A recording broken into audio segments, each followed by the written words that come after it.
بسم اللہ الرحمن الرحیم اللہم صل وسلم وزد وبارک علی صاحب الدعوة النبویہ والصولة الحیدریہ والعصمة الفاطمیہ والحلم الحسنیہ والشجاعة الحسینیہ والعبادة السجادیہ والمآثر الباقریہ والآثار الجعفریہ والعلوم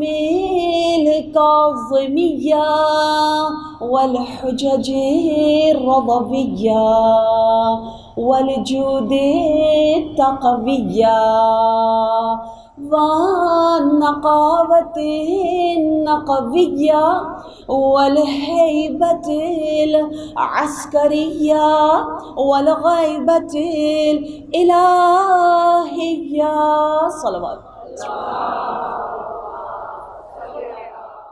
اعوذ باللہ من الشیطان الرجیم یا ایہا الذین آمنوا استجیبوا للہ وللرسول اذا دعاکم لما یحییکم.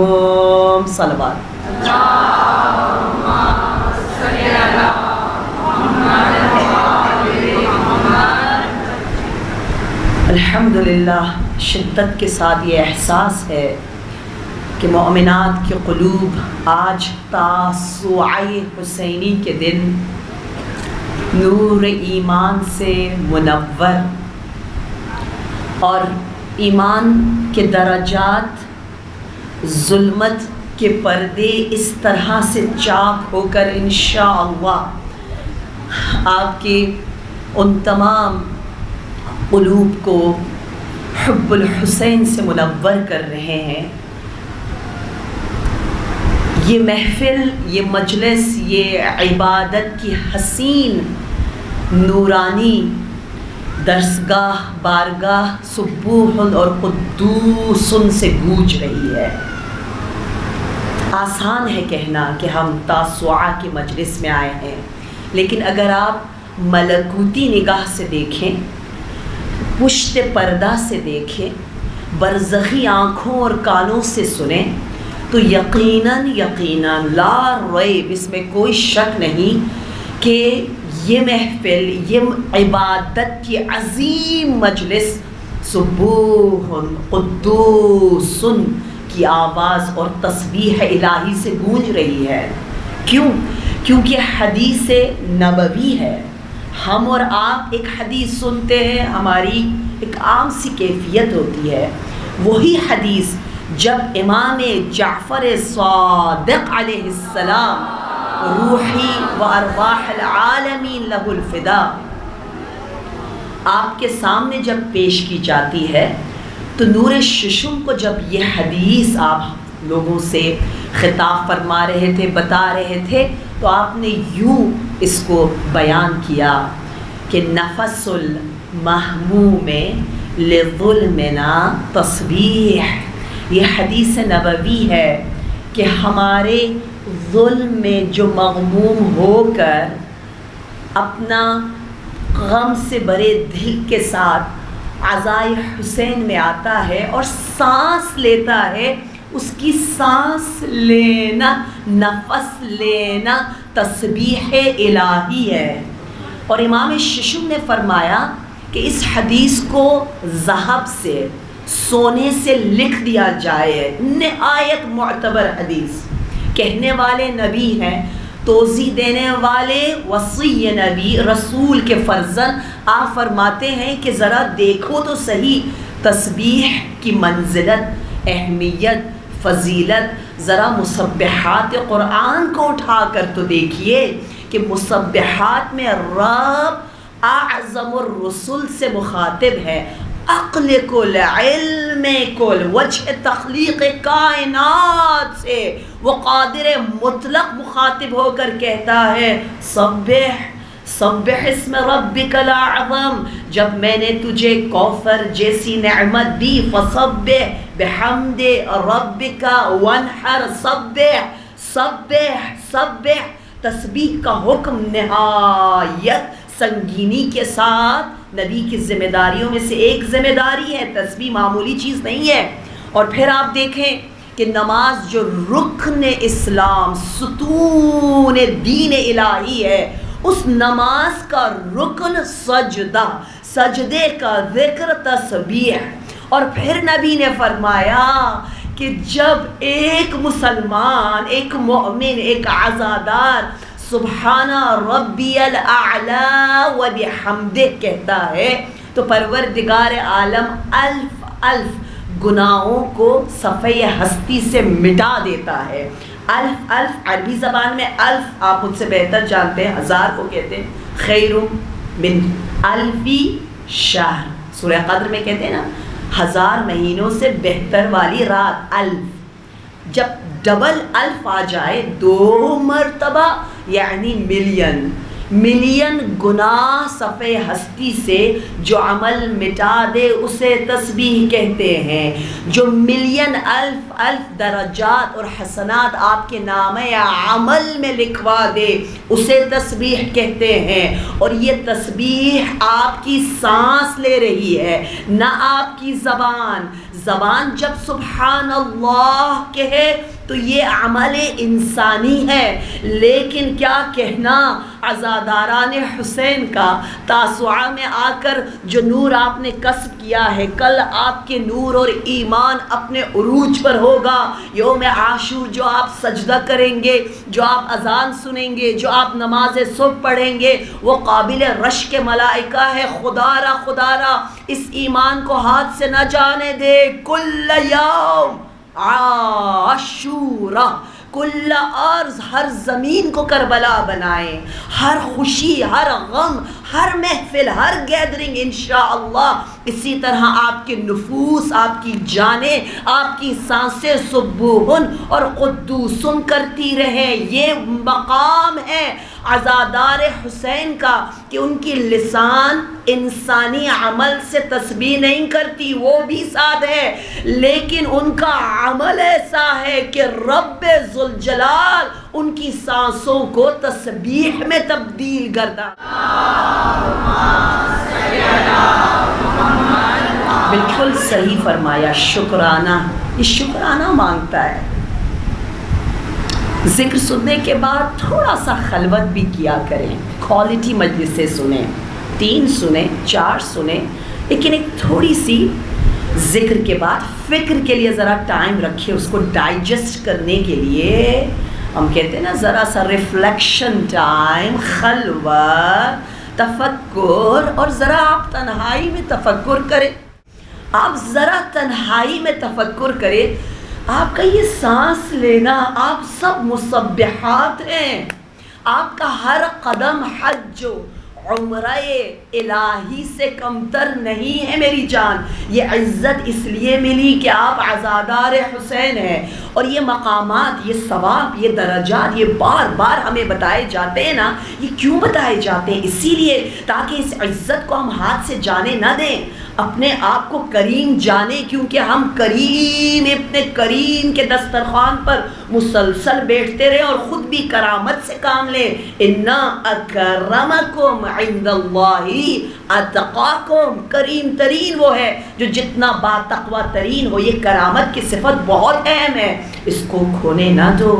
آپ نے یقیناً یہ واقعہ سنا ہوگا شیخ جمال الدین موصلی کا، شہر موصل عراق کا ایک شخص جو کہ ناصبی خاندان میں پیدا ہوا اور وزیر تھا موصل کا، بہت ہی نامدار مشہور شخص جو اہل بیت کا دشمن، وزیر ہے، اولاد نہیں ہے، نذر کرتا ہے اگر اولاد ملی تو میں اس کو اس کی شکرانے میں ایک شیعہ علی کو قتل کروں گا یا میرا بیٹا قتل کرے گا۔ ایسی بھی نظریں، ایسی بھی منتیں ہوتی ہیں، ابھی بھی ایسے لوگ افسوس کے ساتھ زندہ ہیں، اس عرض الہی پر ہے، اور یہ 600 ہجری کی بات ہے۔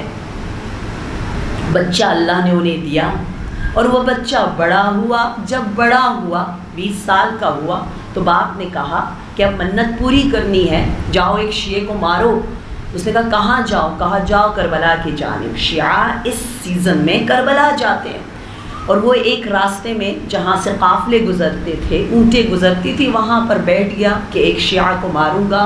انتظار کرتا رہا، پہلی رات کوئی نہیں آیا، دوسری رات کوئی نہیں آیا، تیسری رات ایک قافلہ آتا ہوا دیکھا، بڑا خوش کہ آج میں نے شکرانے کے طور پر ایک محب اور شیعہ زائر حسینی کو مارنا ہے۔ اور وہ قافلہ اتنا آہستہ آتا ہے کہ وہ انتظار کرتے کرتے سو جاتا ہے۔ جب نیند سے اٹھا تو دیکھا قافلہ گزر چکا ہے، اور قافلہ اتنا بڑا تھا کہ اس کی مٹی اس کے پورے بدن میں، کیونکہ اونٹ ہے، گھوڑے ہیں، اور وہ بہت افسوس کرتا ہے کہ مجھے یہ اپورچونٹی نہیں ملی، میں نے مس کر لی۔ رات کو جب صحیح انداز میں وہ سوتا ہے ندامت کے ساتھ، یوم القیامہ کو دیکھتا ہے جہاں پر جو ناصبی ہے، جو مبغض اہل بیت ہے، ان سے کہا جا رہا ہوتا ہے انہیں آتش دوزخ میں پھینکو، اور اس کا بھی نام آتا ہے اس کو آتش دوزخ کی طرف، نار جہنم کی طرف۔ جب پھینکنے کا ملائکہ حکم دیتے ہیں تو اس کو پھینکا جاتا ہے، لیکن آگ اس کو واپس نکال دیتی ہے، پھینک دیتی ہے جہنم کی آگ۔ ملائکہ پوچھتے کیوں اس کو نہیں جلا رہی؟ جواب دیا کہ ہم اس کو کیسے جلائیں، اس لیے کہ اس کے بدن پر حسین کے عزادار اور زائروں کی خاک ہی خاک، وہ ڈسٹی ہے، ایسا بدن جل نہیں سکتا جس سے آپ کی بات ہو رہی ہے، ابھی آقا کی بات نہیں ہو رہی، ابھی عزاداروں کا درجہ بتایا جا رہا ہے۔ آپ جیسی مسبحات کا، آپ کی سانس تسبیح ہے، اپنی قدر کو جانے، آپ کا ثمن، آپ کی قیمت جنت کے علاوہ کچھ بھی نہیں ہے۔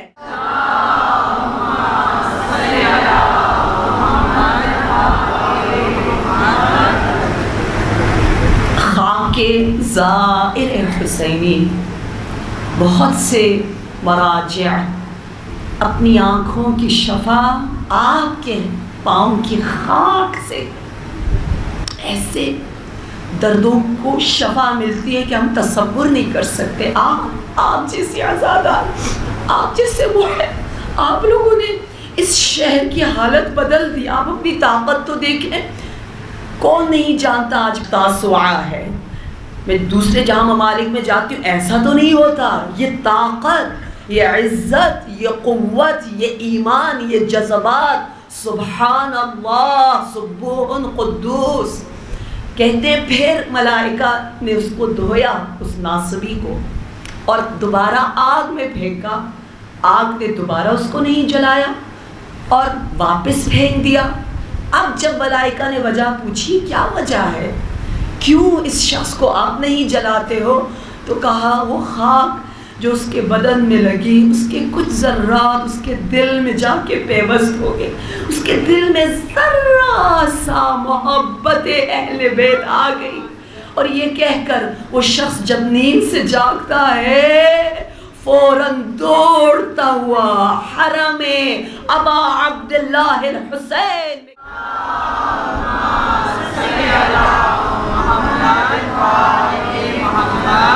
نفس المحموم لظلمنا تسبیح، اور ہم ہر شب جمعہ امام حسین کو خاص طور پر یاد کرتے ہیں۔ یہ تو ہماری ربیع بہار ایمان اور عزاداری کا موسم ہے۔ تاسوعہ، عاشوراء، اربعین وگرنہ کون سا ایسا مومن ہے جو اپنی خوشی میں حسین کو یاد نہ کرتا ہو، اپنے غم کو بھول کر حسین کے غم کو ترجیح نہ دیتا ہو۔ لہٰذا سال بھر ہم غمگین رہتے ہیں، اللہ کرے ہمارا غم خالص ہو تو ہماری سانسیں بھی سبوح اور قدوس ہوگی۔ آپ دیکھیں تسبیح کی اہمیت کہ اسراء، سورہ اسراء، جس میں پروردگار عالم اپنے نبی کو معراج کی بلندی کی طرف لے جانا جب چاہتا ہے، سب سے بڑی نعمت آج کل لوگ کہتے ہیں نا international global village is nothing. ہم جس نبی کے چاہنے والے بین الملل اور انٹرنیشنل سارے نیشنلز ایک ساتھ ہو جائے, ساری کنٹریز ایک ہو جائے, یہ چھوٹا سا پلانٹ ایک ہو گیا ہے. یہ زمانہ نہیں ہے ہمارے نبی کا زمانہ, یعنی سارے اسپیس اور سارے دوسرے گیلیکسیز بھی آپس میں ملنے لگ جائیں. نبی کا عصر عصر ارتباطات ہے. ہم بہت ماڈرن زمانے کے لوگ ہیں. ہمیں قرآن نے, احادیث علوی نے, نہج البلاغہ نے اتنا اونچا, کاش ہمارے یہ دین اور دنیا کی جو دو الگ الگ تعلیمات ہیں نا, یہ جو ہم نے تقسیم اور ڈسٹریبیوشن کی, یہ سب غلط ہے. دینی تعلیم یہاں پر, دنیاوی تعلیم وہاں پر, یہ خود جہالت ہے. دین اور دنیا الگ ہو ہی نہیں سکتے. کیا جسم اور روح الگ ہوتا ہے؟ ہرگز نہیں. جو کچھ ہے اللہ کی جو بھی مخلوق ہے, اگر آپ اس کو ڈسکور کر رہے ہو, سمجھ رہے ہو, پڑھ رہے ہو, دیکھ رہے ہو, اگر وہ دین نہیں تو اور کیا دین ہے میری جان؟ سائنس کی لیبارٹری در حقیقت توحید کو معانقہ کرتی ہے, گلے ملتی ہے. توحید کے تمام ورق, تمام علوم اور سائنسز میں, خاص طور پر اسپیس کا علم, کہکشاؤں کا علم جو ہے, یہ تمام اصل توحید, عین توحید ہے. لہٰذا جب میرے نبی جاتے ہیں, تشریف لے جاتے ہیں, ہمارا زمانہ یہ ایک پلانٹ کا آپس میں مل جانا نہیں ہے کہ ہم کچھ منٹوں میں ادھر ادھر چلے جاتے. نہیں, ہمیں آگے ہمارے مولا علی نے ہمیں بتایا ہے کہ بہت سی ایسی مخلوقات ہم سے زیادہ بہترین بندگی دوسرے پلانٹس میں, دوسرے کہکشاؤں میں, گیلیکسیز میں کر رہے ہیں, اور اب بالکل پتہ چلتا جا رہا ہے. لہٰذا عصر ارتباطات ہم کہتے ہیں. اس میں جب میرے نبی کو رب معراج پر لے جاتا ہے اور اس نعمت کو جس انداز سے بیان کر رہا ہے, کیسے آغاز کیا, کہا سبحان الذی اسری بعبدہ لیلا. سبحان کہہ کے, سبحان اتنا اہم ہے. جناب یونس سے بھی رب نے کہا کہ لولا من المسبحین لبثنا فی بطنہ الی یوم القیامہ. اے میرے نبی, اگر آپ تسبیح نہ کرتے تو قیامت تک اس بطن ماہی میں, اس عذاب میں آپ رہتے. لہٰذا وہ تسبیح جو ایک مرتبہ ہماری زبان پر جاری ہوتی ہے تو رب 1 ملین گناہوں کو, نیگیٹیویٹیز کو ہم سے دور کر دیتا ہے. اب بتائیں کس کا دل نہیں چاہے گا طولانی سجدے کرنے کا؟ جب آپ سجدے میں کہتے ہیں نا سبحان ربی الاعلی و بحمدہ, سبحانہ کا ایک معنی اے رب تو پاک ہے, تو منزہ ہے, تو بے نیاز ہے. اس کے اندر دعا مخفی ہے. اس کا مطلب یہ ہے کہ میں نیاز مند ہوں, میں محتاج ہوں, مجھے دے دے دے دے دے دے. آپ مانگ رہے ہو, لہٰذا کثرت سے کہو. ایمرجنسی اگر ہے, آپ ایئرپورٹ پہ ہو, آپ اگر جہاز میں نماز پڑھ رہے ہو, تو آپ ایک مرتبہ کہو سبحان ربی الاعلی و بحمدہ. وگرنہ نفس المحموم للظلمنا تسبیح, ایسی مومنات جن کی سانسیں تسبیح لے رہی ہو, ان کو زیب دیتا ہے کہ اسپیشلی سیٹرڈے سنڈیز کو, ویکینڈ میں وہ طولانی سا سجدہ کرے. جس طرح ہم نے ذہن میں بنایا تھا نا, آج چھٹی ہے, ذرا سو جاؤ لمبا, جیسے لمبا سوتے ہیں لمبے سجدے بھی کرنے ہیں. یہ وعدہ ہے, ٹھیک ہے. اور اس حدیث کو دل پہ لکھ کے لگا دو. یہ میں نہیں کہہ رہی, بہت معتبر ہے. میرے استاد آیت اللہ وحید خراسانی بہت پیار سے, بہت احترام سے, جب ہم تبلیغ کے لیے نکلتے ہیں نا ہر سال, محرم الحرام سے پہلے مسجد اعظم جہاں تمام آیت اللہ بیٹھے ہوتے ہیں, اور وہ سب سے بڑے آیت اللہ, بزرگ آیت اللہ درس دیتے ہیں, درس خارج جسے ہم کہتے ہیں. درس خارج جو صحن اعظم کریمہ اہل بیت کے حرم میں ہوتا ہے, مسجد اعظم کے اندر ہوتا ہے, وہاں وہ ہم سب کو تربیت کرتے ہیں اور کہتے ہیں کہ کس نیت سے جا رہے ہو, تجدید نیت کرو, اپنی تبلیغ میں تقوی اختیار کرو, بار بار قربتاً الی اللہ, یہ کام قربتاً الی اللہ. اس کا فلسفہ کیا ہے, اس کی حکمت کیا ہے؟ اس کی حکمت یہی ہے کہ ہم اپنا ہدف کھو بیٹھتے ہیں. کبھی کہتے ہیں لیٹس گو ٹو دس مجلس, یو نو وائی, وہ ناراض ہو جائے گی، اس کو یہ ہو جائے گا، اس کو وہ ہو جائے گا. بچوں کو بھی ہم یہی سکھاتے رہتے ہیں. پھر آپ کو نہیں، چلو ساس کی مجلس میں جاتے ہیں اللہ خوش ہو جائے گا، پھپھو کے ہاں جاتے ہیں اللہ خوش ہو جائے گا. پھپھو تو ہوئے گی خوش، اس کی خوشی سے اللہ خوش ہو رہا ہے. ہر جگہ اللہ کو لے کر آئیں. تو بار بار مراجع ہمیں قربتاً الی اللہ کی طرف، نیت کو پاک سے پاک کرنے کی طرف ترغیب دلاتے ہیں، کیونکہ یہ انسان بہت جلد اپنے ہدف سے ہٹ جاتا ہے، بھول جاتا ہے کس لیے کروں. گھر میں مجلس ہے، زبردست مجلس ہونی ہے مثلاً، وقت پر ہونی ہے مثلاً. دل بہت سے لوگوں کا دکھا دیتے ہیں ہم لوگ. کبھی مثلاً گھر والوں سے لڑ لیا ایسی، کبھی کام والی بیچاری کو زیادہ ڈانٹ دیا سب کے سامنے، اس کا دل ٹوٹ گیا، مجلس A1 ہو گئی. کیا سوچا؟ کیا مجلس شاید مولا کو اتنی پسند نہ آئی ہو، اگر کسی کی دل شکنی ہوئی ہو. لہٰذا عبادت میں بھی تقویٰ چاہیے. اب آپ دیکھیں سبحان اللہ کہتے ہی، اللہ اکبر کہتے ہی ہمارے لیے کیا رحمتوں کے دروازے کھلتے ہیں. میں اگر آپ کو نماز کی بلیسنگز، بچوں کو میں جس انداز سے اکثر یوتھ کو سمجھاتی ہوں سمجھاؤں، خدا کی قسم میں پوری گارنٹی کے ساتھ کہتی ہوں کہ آپ کے ٹین ایجرز کہیں گے کہ پروردگارا تیرا شکریہ، تو نے ہمارے لیے نماز کو واجب قرار دیا. شکریہ شکریہ، یہ وضو واجب ہے کیونکہ ہم شدید ضرورت مند ہیں ان تمام اعمال کے. اے رب تیرا شکریہ، آج تاسوعہ کے دن مجھے زندہ رکھا، مجھے صحیح و سالم رکھا.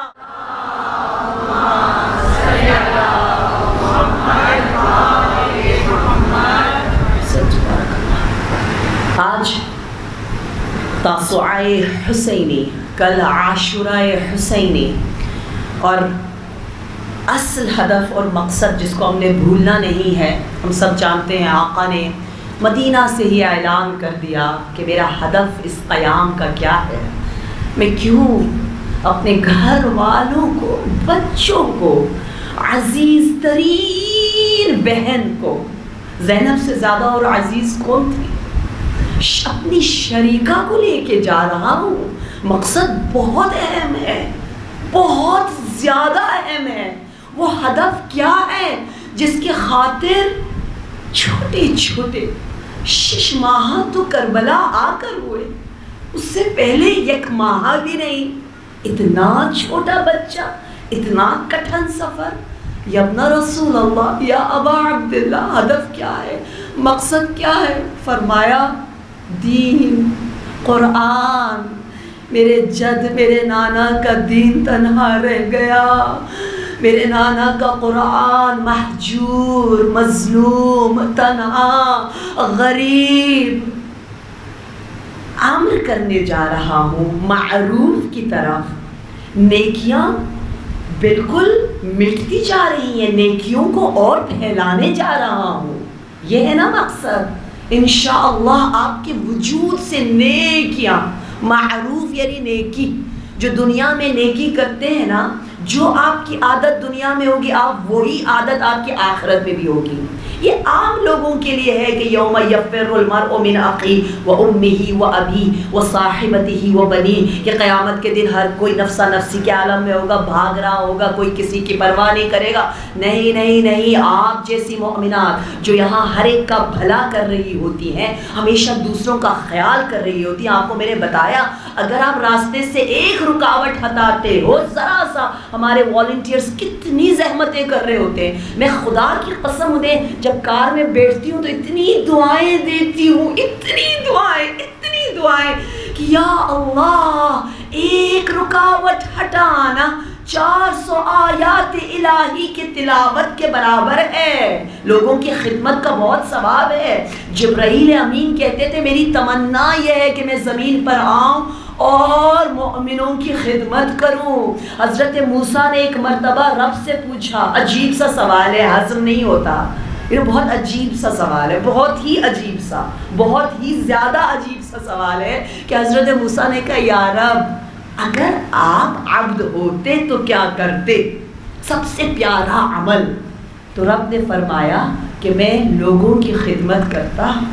میں لوگوں کو دل آزردہ نہ کرتا، اس لیے ہمارے نبی کعبہ بیت اللہ کے سامنے کھڑے ہو کر کعبے کی طرف اشارہ کر کے، اتنا خوبصورت طریقہ تھا ہمارے نبی کا، جو ڈسپلے کرنے کا طریقہ، جو حسین میتھڈ اور ٹیکنیکس آف ٹیچنگ تھی کہ آپ کعبہ کو دکھا رہے، کعبہ کی اہمیت پر 20 منٹ تک بولتے رہے، کعبہ کا طواف بھی کیا اصحاب کے ساتھ، اور پھر کہا آخر میں کہ مومن عزادار حب حسین رکھنے والی آپ جیسی عزادار کی فضیلت 7 مرتبہ کعبے سے بھی زیادہ۔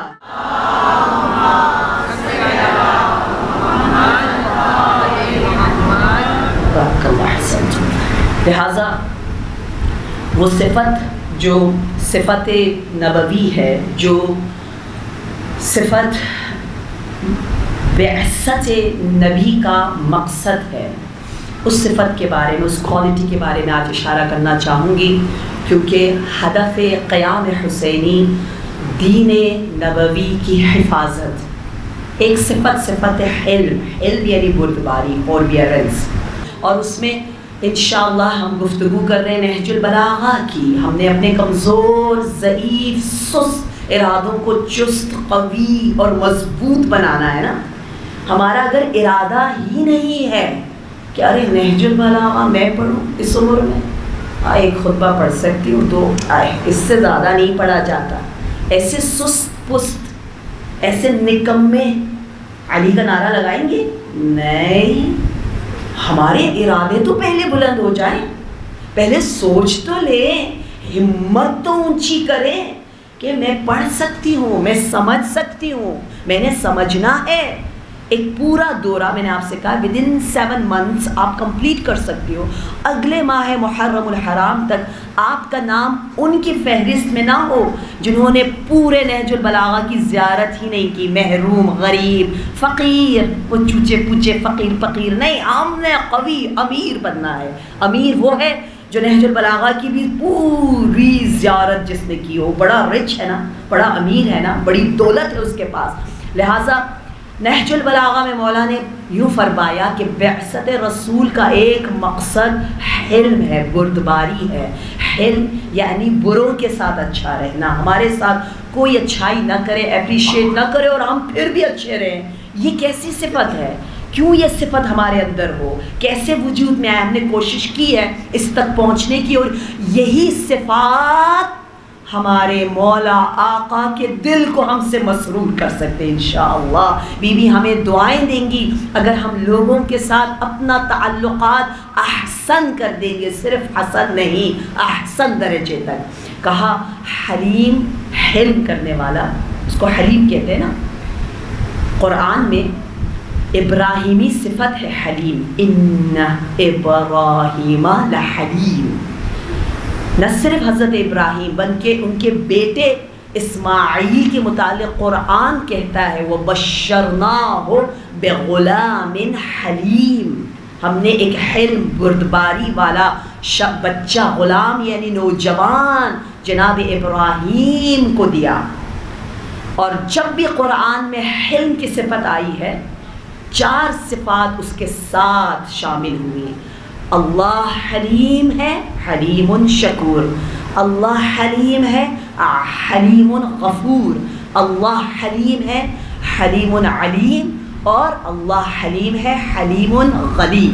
لہٰذا جو حلیم ہوتا ہے وہ غنی ہو جاتا ہے اللہ کے اذن سے، اور وہ علیم ہوتا ہے، اس کے پاس آگاہی، بصارت آتی ہے، اور اسی طرح وہ شکر اور لوگوں کو معاف کرنے کی نعمت سے مالا مال ہوتا ہے۔ جو صبر نہیں، صبر سے بالا تر، صبر یعنی کچھ نہیں کہا، حلیم یعنی نہ صرف برائی کا جواب برائی سے نہیں دے رہا، تحمل کر رہا ہے، برداشت کر رہا ہے، بل سے بالا تر، اس کو وہ برا ہی نہیں لگ رہا، وہ اور اچھا کر رہا ہے اس کے ساتھ۔ یہ بڑی عجیب کیفیت ہے نا، اس لیے یہ واہ والی صفت ہے، حلیم حلیم۔ کہا الحلم سراج اللہ، حلم وہ نور الہی ہے، وہ چراغ الہی ہے، اور حلم اس کے پاس ہوتا ہے احلمکم احیاکم، تم میں سے سب سے زیادہ زندگی حیات کی طاقت اس کے پاس ہے جس کے پاس جتنی زیادہ برداشت سے بھی بالاتر والی صفت فوربیئرنس بھی صحیح ترجمہ نہیں ہے۔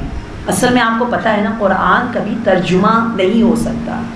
اگر آپ دیکھیں ان لوگوں کو جنہوں نے لغت پہ کام کیا ہو، کچھ امریکن بوڑھی عورتیں جو نہ صرف امریکن ہیں بلکہ جو ہیں، انہوں نے اتنی تحقیقات کی ہیں، آپ نے دیکھا ہوگا نیٹ پر موجود ہیں، وہ کہتی ہیں صرف 1 سال عربی پڑھ کر اس نتیجے پر پہنچتی ہیں کہ قرآن کا ترجمہ امپاسبل، کیونکہ مثلا سورہ حمد کے اگر 29 کلمات ہیں تو اس کو اگر آپ ترجمے کی پیرائے میں ڈھالو گے تو 80 کلمات بن جائیں گے۔ 80 کلمات سے ایسا لگتا ہے جیسے سورہ حمد کا سایہ بھی نہیں ہے، یہ جو ترجمے کی شکل میں آپ کو مطلب مل رہا ہے۔ لہٰذا اس لیے قرآن عربی میں ہی جو اتنی توجہ دی گئی ہے عربی کی طرف آؤ، اس کی وجہ یہ ہے۔ لہٰذا ہم ترجمہ نہیں کر سکتے حلیم کا۔ حلیم یعنی وہ انسان جس نے اپنے قوہ غضبیہ کو ایسا حسین استعمال کیا کہ اس کے حسن پر نبی نے حدیث میں کہہ دیا لَقَادَ الْحَلِيمُ أَن يَكُونَ نَبِيًّا۔ جب حلیم حلم بردباری سے کام لیتا ہے ایسا لگتا ہے کہ وہ نبوت سے بہت قریب آ گیا، نبی جیسا لگتا ہے حلیم۔ لَقَادَ الْحَلِيمُ أَن يَكُونَ نَبِيًّا، اتنی عظیم یہ صفت ہے۔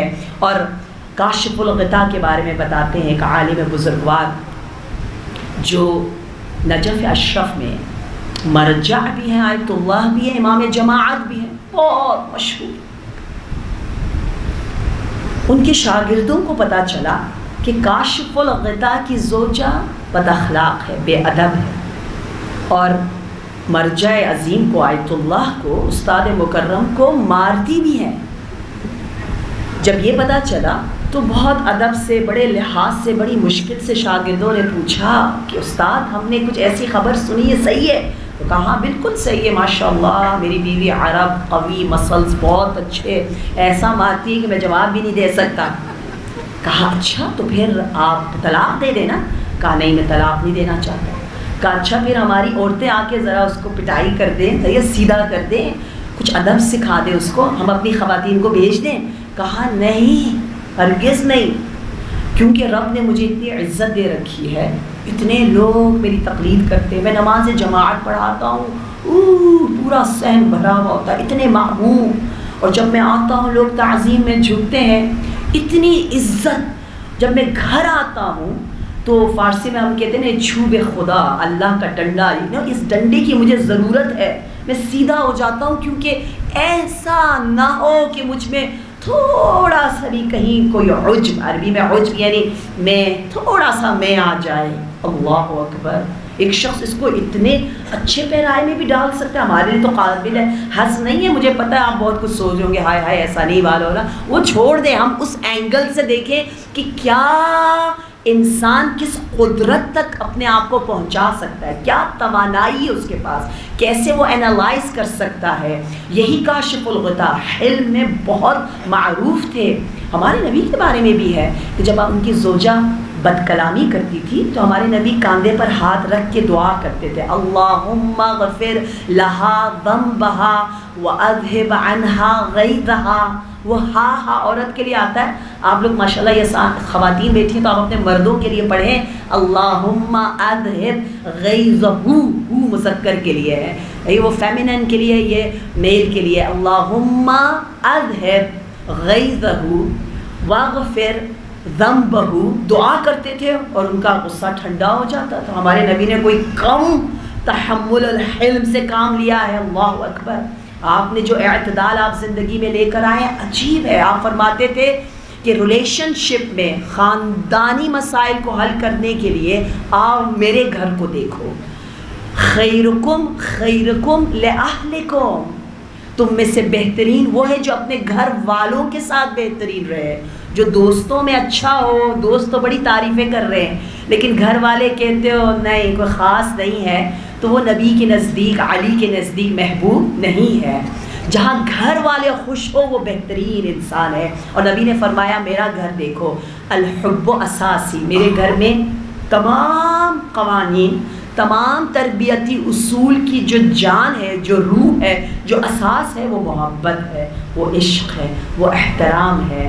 نبی جب دیکھتے تھے آپ کی ایک زوجہ بیوی زینب بن جحش بہت زیادہ عبادت کرتی تھی، مسجد نبوی میں انہوں نے ایک رسی باندھ رکھی تھی، اتنی نمازیں، اتنی نوافل پڑھتی تھی، یہ کبھی اس روپ اور رسی سے سہارا لے کر پڑھتی جب طاقت نہ رہتی، تو نبی نے اس رسی کو ہٹوا دیا، کہا اتنی عبادت کرنے کی اجازت نہیں ہے، حد سے زیادہ نہ جاؤ۔ اسی طرح لکھا ہے ایک اور آپ کی زوجہ میمونہ اتنے روزے رکھتی تھی کہ آپ نے ان پر بھی پابندی لگائی، کہا نہیں یوم الجمعہ روزہ نہیں رکھنا۔ جب آپ دیکھتے تھے آپ کی زوجات کے پاس کچھ مال ہے تو آپ انہیں تشویق دلاتے تھے کہ سخاوت سے کام لو، دو، شیئر کرو، لوگوں میں بانٹو۔ جناب ام سلمہ کے پاس ایک ہرن تھا گولڈ کا جو انہیں ارث میں اپنے گزشتہ شوہر سے ملا تھا، نبی نے تشویق کی، کہا دے دو، نہ رکھو رائے خدا میں۔ ہمیں نہیں سکھایا جاتا، ہمیں مال کمانا سکھایا جاتا ہے، لیکن مال کو کیسے خرچ کریں اپنی زندگی میں نہیں سکھاتے نا، لوگ تشویق نہیں کرتے، ہم احمق ہیں، ہم بے وقوف ہیں، ہمارے بچے اتنے امیر ہوتے ہیں پھر بھی ہم ان کے نام ایک کچھ کر کے چلے جاتے ہیں، کچھ نہیں ملتا پھر پچھتاتے رہتے ہیں۔ ارے یاد اور سیکھیں سیرت ام العلوم ام الائمہ سے، آپ نے اپنی زندگی میں کتنے باغات وقف کیے ہیں۔ میں نے اپنی کتاب میں لکھا ہوا ہے لائک مدر لائک ڈاٹر میں آپ پڑھیں، نہ کہیں مہنگی ہے، میں نے سنا ہے کچھ کہتے ہیں ہائی وہ کتاب مہنگی ہے، یہ کتاب مہنگی ہے، یہ بھی ہمارا مائنڈ سیٹ ہے، وہ میری نہیں ہے، میری پراپرٹی بھی نہیں ہے، وہ جہاں جا رہا ہے جس کام کے لیے بھی جا رہا ہے۔ جیسے مجھے ایک مؤمنہ نے دبئی سے فون کر کے کہا صرف 5 کتابیں پڑھی ہیں یہاں، میں نے نہیں دیکھا، عراق کے نام پر، کلرفل، بہت حسین سی ہے، اور وہ آرفنز کے لیے جائے گا جو عراق میں جو یتیم ہے ان کے لیے اس کا پیسہ جائے گا، اس لیے تھوڑی ایکسپینسو شاید انہوں نے رکھی، اور صرف 5 کاپیز ہیں۔ مجھے بار بار وہ کہہ رہی تھی کہ آپ اعلان کر دیں، آخری دن کیجیے گا، ہو سکتا ہے لوگ خرید لیں۔ ہمارا ذہن ایسا بنایا ہے کہ اگر مثلا ہم کپڑے خرید رہے ہیں، 2000 کا ایک سوٹ مل رہا ہے، ہمیں اتنا سستا لگ رہا ہے، ارے 2000 کا لے لو، پہنا، خود ہی پہنا، دوسرا پرنٹ آ گیا، ختم ہو گیا۔ لیکن کتاب صرف آپ پڑھو گے، ہمارے مرنے کے بعد پتہ نہیں کس کے ہاتھ لگ جائے، کون پڑھے، کتنی نسلیں پڑھ سکتی ہیں، خزانہ ہے ہمارے لیے۔ اور وہ اگر 800 کا ہے، 600 کا ہے، 900 کا ہے، ہم کہتے ہیں ہائی اتنی مہنگی کتاب، کھانے پہ شکم کے لیے ہم کہتے ہیں وہ یہ برنچ کتنا سستا ہے، چلو آتے کھا لیا اور وہیں پر چلا گیا، ختم ہو گیا، فنا ہو گیا، اور اس پر آسانی سے ہم خرچ کر لیتے ہیں۔ انشاءاللہ کہ ہم اپنی سوچ کو بدلے، فکر کو بدلے۔ یہاں پر جناب ام سلمہ نے دیا، نبی نے تشویق کیا، اور وہ دے رہے راہ خدا میں۔ اور اسی طرح ایک اور آپ کی زوجہ نے جنہوں نے کنیز راہ خدا میں آزاد کرنا چاہی، تو نبی نے کہا تمہاری بہن زیادہ غریب ہے، رشتہ داروں میں اگر غریب ہو تو غیر رشتہ دار کو دینے کا زیادہ ثواب نہیں ہے، پہلے اپنوں میں دیکھو، اپنوں میں، پھر غیروں میں جاؤ۔ اس لیے نبی باقاعدہ سکھاتے تھے چھوٹی چھوٹی چیزیں۔ اور جناب عائشہ ایک مرتبہ کوئی فقیر آیا، روٹی دے رہی تھی تو گننے لگی، کتنی دوں کتنی نہ دوں، تو نبی نے کہا گنو نہیں، آنکھیں بند کرو، دے دو، اگر تم ان گنے دو گی تو اللہ بھی حساب سخت نہیں کرے گا۔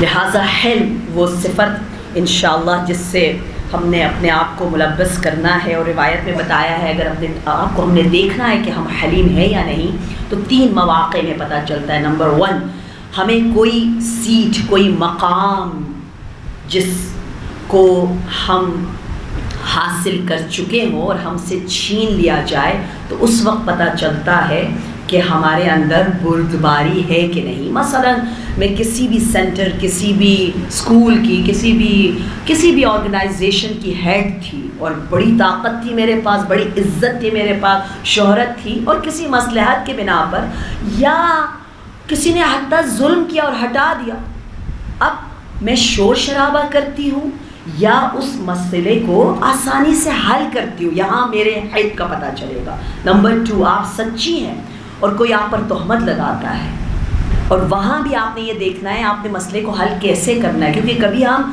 جزع فضع کر کے مسائل کو اور پیچیدہ کر دیتے ہیں. کسی نے ہم پر تہمت لگائی، ہم نے اس کی غیبتیں شروع کر دی، یہ ہے حلیم؟ نہیں، ہم اس کی برائیاں کر کر کے نیگیٹیوٹی اور پھیلا دیتے ہیں. اس لیے حدیث میں ہے کہ اصنع المعروف الی من اہلہ و الی من لیس بأہلہ، نیکی کرتے چلے جاؤ، کوئی شر اگر مگر بٹ اف شف پف سب ہٹا دو. نیکی کرنی ہے نا، اچھائی کرنی ہے نا، ہر ایک کے ساتھ کرو. یہ نہیں کو اگر یہ کیا تو میں یہ کروں گی، اس نے وہ دیا تو شیطان ہزاروں کنڈیشنز لگا دیتا ہے. اگر وہ قابل نہیں ہے، ہم کہتے ہیں نا ہائے قابل تو بنو، میں تیرا احترام کروں، لائق ہی نہیں ہے احترام کا. یہ جملہ ہماری ڈکشنری میں نہیں ہونا چاہیے، اس کو مٹا دیں. اسلام نے کہا ہے کسی کو لائق احترام ہونا ضروری نہیں ہے. عام ریلیشن شپ میں ہم دین کی باتیں نہیں کر رہے، یہ دین میں یقیناً وہ الگ وہاں شرائط ہے، لیکن عام تعلقات میں بر محمد و آل محمد سے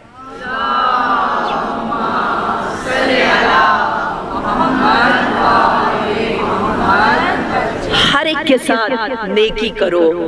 جو اہل نہ ہو تو وہ اہل نہیں، آپ تو اہل ہو نا. آپ اپنے اعتبار سے اپنے عمل کو دیکھتے ہوئے، اپنی لیاقت اور کرم کو دیکھتے ہوئے اس کے ساتھ نیکی کرو. اور آج ہم نے ذکر کرنا ہے انشاءاللہ حبابہ والبیہ کا. وہ بھی یمن کی ایک خاتون ہے، قبیلہ حمدان کی حبابہ والبیہ، صحابیہ یہ امام علی. بازار کوفہ ہے، خاتون بازار میں ہے لیکن مولا علی کو دیکھ رہی ہے. چیزوں کی طرف اس کی توجہ نہیں جا رہی ہے، قلب امامت کی طرف اس کی توجہ. اسلام کو آپ نے دیکھا، عورت ہے، بازار ہے، امام بھی ہے، خاتون بھی ہے. اور حبابہ دیکھ رہی ہیں کہ امام جو ہے وہ بازار میں لوگوں کو تجارت کے اصول سکھا رہے ہیں.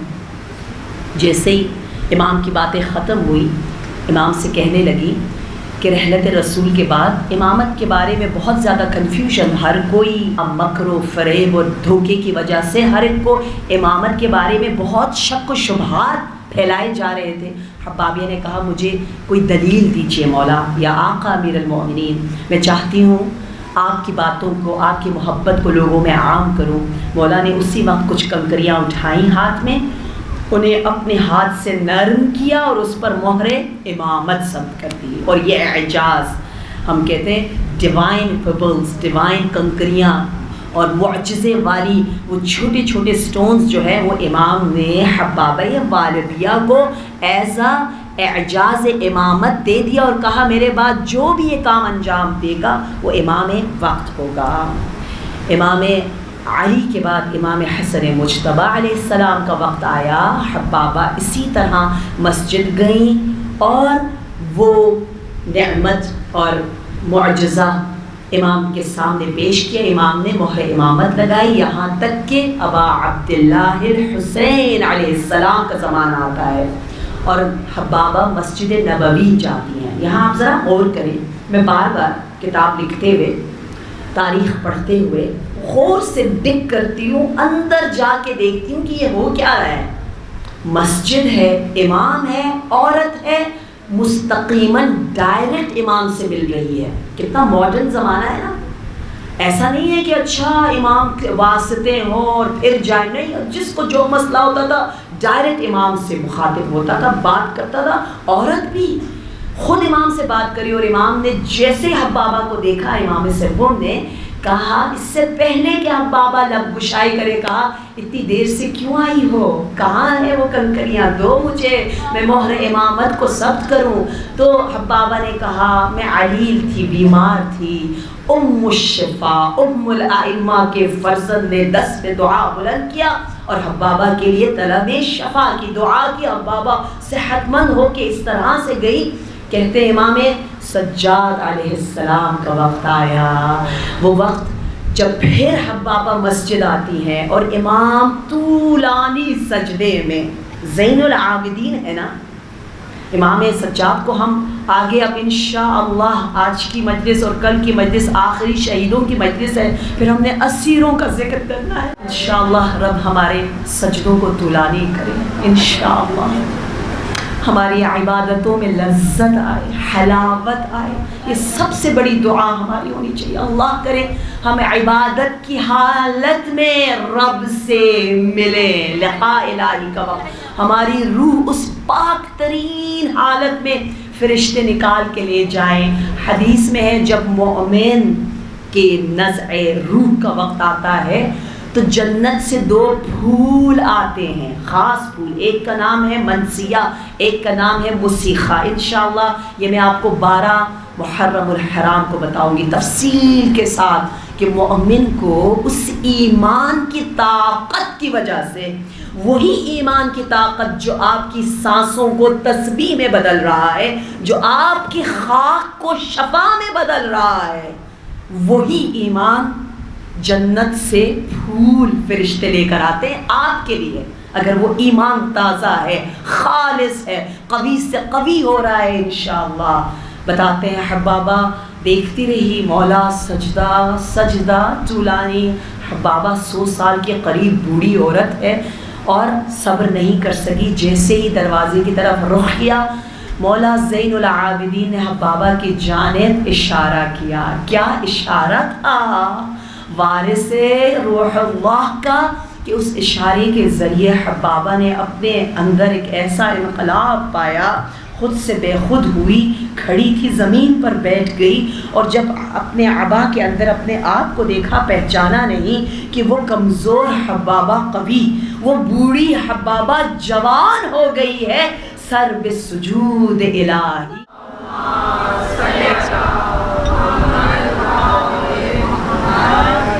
صرف جناب زلیخا کو جوانی نہیں ملی، جناب حبابہ طول العمر پانے والی، اعجاز امامت ہاتھ میں لیے، مبلغ ولایت علی. آپ کے متعلق عصر صادقین کہتے ہیں امام پنجوں اور امام ششم کا زمانہ، امام باقر امام صادق کا زمانہ، جو علوم اہل بیت کے پھیلنے کا زمانہ تھا.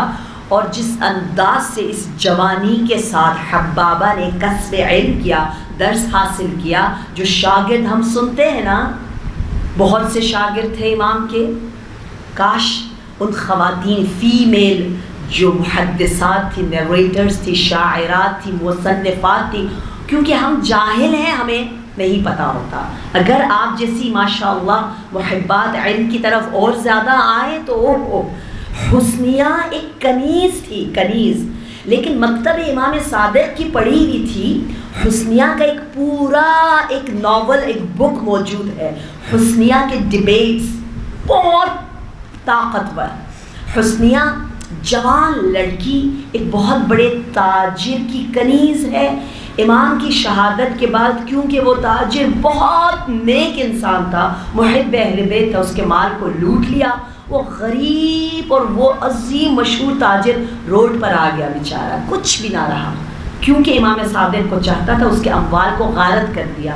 اس کے پاس لے دے کر ایک کنیز تھی. کنیز کیونکہ مکتب امام صادق میں پڑھی ہوئی تھی اور عالمہ بھی تھی، فاضلہ بھی تھی، اس نے خود کہا کہ مجھے ہارون رشید کے پاس لے جاؤ اور کہو میری کنیز کی قیمت 100 جو خلیفہ کے گولڈ کے اشرفیاں ہوتی ہیں وہ ہیں، بہت قیمتی ہوتا ہے.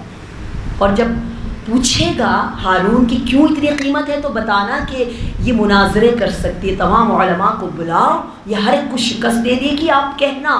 وہ اس کا مالک نہیں مانا، کہا نہیں وہ بہت ظالم ہے، لیکن اس نے اصرار کیا اور وہ محفل سجائی گئی اور اس نے مناظرہ کیا، تمام بغداد کے علماء کو ہرایا.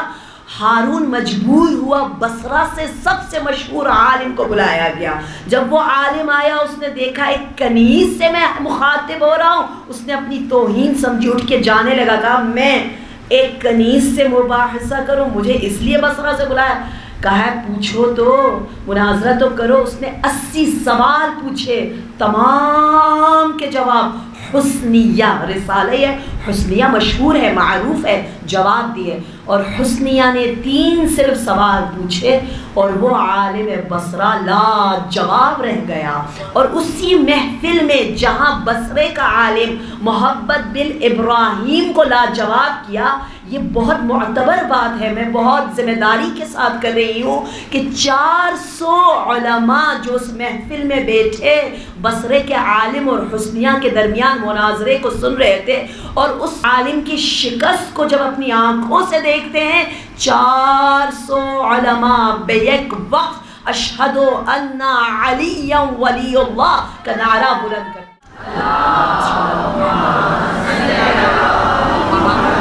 وقت کی دامن میں اس سے زیادہ گنجائش نہیں، آپ سب ماشاءاللہ صبح سے عبادتوں میں مصروف ہیں، ایک عزا خانے سے دوسرے عزا خانے آپ قابل رشک، کیونکہ آپ کے لبوں سے مشک و عنبر کی خوشبو آ رہی ہے۔ قرآن ناطق و صامت کی حبابہ کے بارے میں لکھا ہے کہ نہ صرف امام صادقین کے زمانے میں آپ کی بیٹی کا نام فاطمہ تھا، وہ بھی طلب علم کرتی، مبلغہ، عبادت میں اتنی بلند و بالا کہ امام ششم نے فرمایا حبابہ کا شکم کمر سے ملا ہوا تھا، اتنے روزے اتنی عبادتیں کرتی تھی اور تبلیغ دین بھی کرتی تھی، زندہ رہی زندہ رہی زندہ رہی، تبلیغ کرتی رہی، یہاں تک کہ سامن الائمہ کا زمانہ آتا ہے، اور جب اس دنیا سے جاتی ہیں اگین آپ دیکھو عورت کا مقام، ایک غیر معصوم، میں نے آپ کو بہت سے رول ماڈلز بتایا نا، معصوم نہیں ہے، معصومین میں ہم بہانہ کرتے ہیں اللہ وہ تو بیبیاں تھی، ہم کہاں اس رتبے تک جا سکتے ہیں، لیکن میں نے آپ کو کل رمیسہ کا توحیدی بے مثال مہریہ گفٹ، بے مثال صبر و شکر بتایا، اور پھر ہم نے بہت سی دوسری بیویوں کے بارے میں ذکر کیا۔ آج حبابہ ایک عام خاتون ہے، صحابیہ ہے صرف، لیکن مقام ایسا ہے کہ امام رضا علیہ السلام نے خود کہا کہ اس عورت کو میرے عبا میں کفن دو، کفن اس کا امام ہشتم کا عبا، اتنی عاقبت بخیر، عاقبت بلطف عنایت الہی سے دنیا سے جاتی ہے۔ جس چہرے کے لیے ہمیشہ مشتاق رہتے تھے، اور پھر علی اکبر خیمہ زینب کبریٰ، خیمہ ام لیلا، خیمہ جناب سکینہ، کچھ روایات میں لکھا ہے 7 بار پردہ اٹھا، علی اکبر الوداع الوداع کہہ کر باہر آتے، کوئی ہاتھ آ کر پھر واپس اندر لے جاتا، راوی کہتا ہے میں دیکھ رہا تھا وہ ہاتھ کبھی ننھے ننھے سے ہوتے، وہ سکینہ ہے جو تڑپ کر کہہ رہی ہے اے بھیا کس طرح سے اس صحرا میں تنہا چھوڑ کر جا رہے ہو۔ 7 مرتبہ علی اکبر کو ودا کیا اور پھر واپس بلایا، لگتا ایسا ہے جیسے کوئی میت اٹھ رہا ہے، علی اکبر سے ودا آسان نہیں، اللہ اکبر۔ امام حسین نے جب اپنے جوان کو دیکھا تو اپنے ریش مبارک پر ہاتھ رکھا اور پھر اللہ سے باتیں کی، رب سے کہا پروردگارا تو خود گواہ رے، کون جا رہا ہے، کہاں جا رہا ہے، کیسے جا رہا ہے، اے پروردگار تیرے نبی کا عمامہ پہن کر تیرے نبی کی صورت جا رہی ہے، تو میرے علی اکبر کا محافظ رے۔ عزادارو جناب علی اکبر گئے، شجاعت حیدری دکھائی، باپ کی وصیت یہ تھی کہ میرے بیٹے مڑ مڑ کے مجھے دیکھتے رہنا، جب جا رہے تھے آگے آگے علی اکبر، پیچھے پیچھے امام بوڑھا باپ۔ بیٹے نے کہا اے بابا آپ نے مجھے اجازت تو دے دی ہے، اب آپ میرے پیچھے کیوں آ رہے ہیں؟ کہا اسلام میں مستحب ہے قربانی آگے ہو، قربانی دینے والا پیچھے پیچھے۔ اور ایک اور جملہ کہا، اے جوان اولاد والو، آپ سمجھ سکتے ہو امام کے دل پر کیا گزر رہی ہے۔ کہا ہے میرے بیٹے علی اکبر، اگر تیرا کوئی جوان بیٹا ہوتا تو یہ سوال نہ کرتا، سمجھ لیتا میرے دل پہ کیا گزر رہی ہے۔ بوڑھا باپ جوان بیٹے کو مرنے کے لیے بھیج رہا ہے۔ آزادارو، باپ کی وصیت پر عمل کرتے کرتے علی اکبر جنگ سے ایک بار پھر امام سے ملنے آئے، امام سے داد شجاعت لی، بہانہ یہ کیا کہ بابا پیاس لگ رہی ہے، امام کو تسلی دینے آئے ہیں نا، صورت نبی دکھانے آئے ہیں نا حسین و منی کو، لیکن کہا یہ کہ بابا پیاس لگ رہی ہے، بابا یہ ذرا اتنا گرم ہو گیا ہے، بدن جل رہا ہے۔ باپ نے اپنے لبوں کے ساتھ علی اکبر کے لبوں کو ملایا، لیکن بیٹا چیخ اٹھا، کہا بابا آپ کی زبان تو مجھ سے زیادہ خشک ہے۔ سب بلند آواز میں کہے یا حسین، یا حسین، آج تاسوعا ہے، آج نہ روئیں گے تو کب روئیں گے؟ آج جناب زینب ام کلثوم فاطمہ الزہرا کو دعائیں دے رہی ہے۔ علی اکبر پھر مقتل کی جانب گئے، اب جب گئے تو نام علی ہے نا، امام علی کے سر پر مسجد کوفہ میں کیسے وار لگا، کہتے ایک زہریلا تلوار علی اکبر کے سر مبارک پر اس طرح سے وہ وار لگا کہ گھوڑا نہ دیکھ سکا، خون علی اکبر گھوڑے کی آنکھوں پر تک چلا گیا۔ علی اکبر دشمنوں کے درمیان آواز دی، یا ابتا علیکم السلام، اب امام حسین جان گئے، میرا بیٹا اب دنیا میں نہ رہا۔ حسین کیا فرماتے ہیں، الدنیا بعدک العفا، اے علی اکبر حسین کے سامنے تاریکی ہے، حسین کو کچھ نظر نہیں آ رہا، اے بیٹے باپ کو تنہا چھوڑ کر چلے گئے، بقی وحیدا و فریدا، یا ولدی یا ولدی علی، یا ولدی علی کہہ کر حسین قدم اٹھاتے ہیں۔ اتنا دور نہ تھا خیمے سے مقتل کا، لیکن نہ جانے حسین زمین پر زانوں کے بل چلتے ہوئے پہنچے، اپنے جوان کے لاشے پر پہنچے، کیا دیکھا، دشمنوں نے علی اکبر کے بدن کو ٹکڑے ٹکڑے کر دیا۔ اربان اربان بسیوفہم،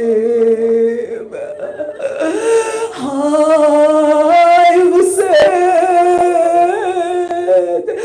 اپنا رخسار وضع خدہ علی خدہ، اپنے رخساروں کو علی اکبر کے رخساروں پر رکھا، حسین تک و تنہا، لیکن کیا دیکھا، حسین کے کاندھوں پر ایک ہاتھ، ایک گرمی، پیچھے مڑ کر دیکھا تو حضرت زینب کبریٰ کہہ رہی ہے میرے دکھیاری بھائی زینب زندہ ہے، بوڑھا باپ جوان کا لاشا نہیں اٹھا سکتا، اے بنی ہاشم کے جوانوں آ جاؤ، آؤ حسین کی مدد کرو، خدا کے جوانوں کا سلامت رکھے، میرے حسین